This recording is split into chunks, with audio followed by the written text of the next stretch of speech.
On the issue of police, I just want to speak to two final issues, then I conclude. I once said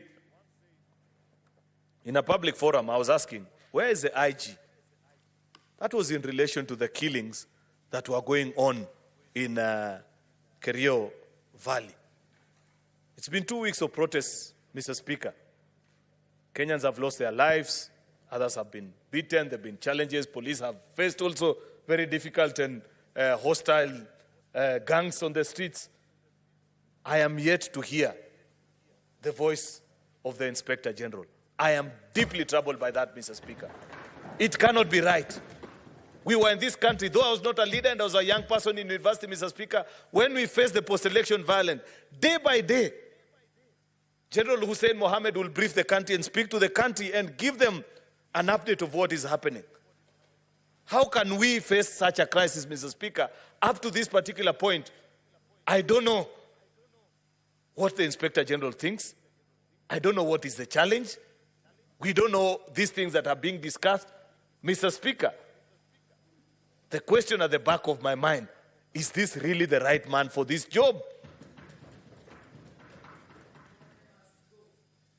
Mr. Speaker, we must think critically, finally, about Article 37.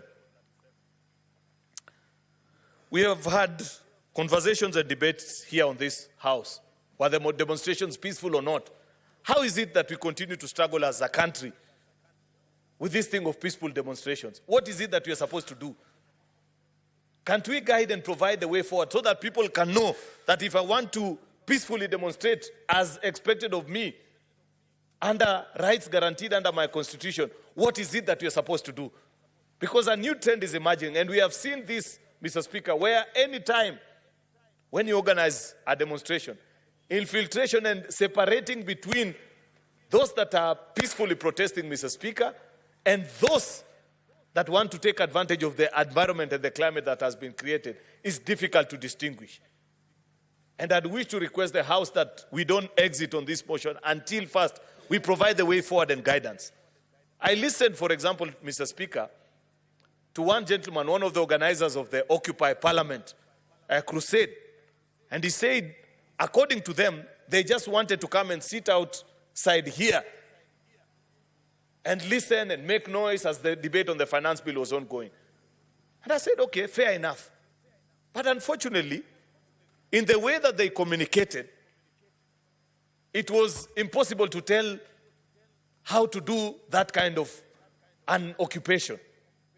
I wish, Mr. Speaker, at that point, that there had been an engagement, either with your office, because you're the person who permits this kind of engagements, so that we know how is it that if today there are 100,000 people who want to come and present a public petition to Parliament, we should be able to facilitate it, so that they know what time they'll come, what they want to do, so that we set the rules and agree, and people know. And we don't provide an environment or a climate that is ripe for people with sinister motives, Mr. Speaker. I know for a fact that it was not the design of the young people that wanted to protest outside Parliament for Parliament to look like it looks this afternoon. They had no intention of banning anything. I don't think it was in their design to destroy the amount of property that has been destroyed here. I don't think it was in their design, Mr. Speaker, for members to flee for their life. They wanted to come and present a petition. Therefore, we have to think and propose as a way forward of how is it that we can guarantee every citizen how we protect their rights, because there are two inherent dangers, Mr. Speaker. If we don't provide a way forward and a way out of this particular conversation, then it shall be known forever, Mr. Speaker, that it is impossible to have a peaceful protest in this country. Yet other countries have it. When we travel, anyway, I don't want to get into a diplomatic challenge by mentioning various countries, Mr. Speaker, but there are countries that you think even are less democratic, but they have provided the space and the means for people to exercise their democratic right, on the right to peaceful protest, Mr. Speaker, and it's provided for, and people make their voice heard. I don't know how we can do it.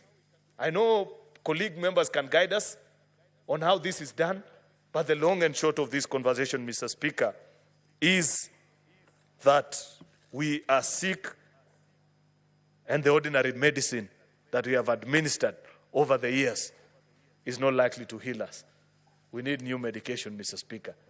Therefore, with those many remarks, Mr. Speaker, I beg to move and request the leader of minority, Senator Justice Retired Stewart Madzayo, to second this motion, Mr. Speaker, and lead the country towards the right path. I thank you, Mr. Speaker.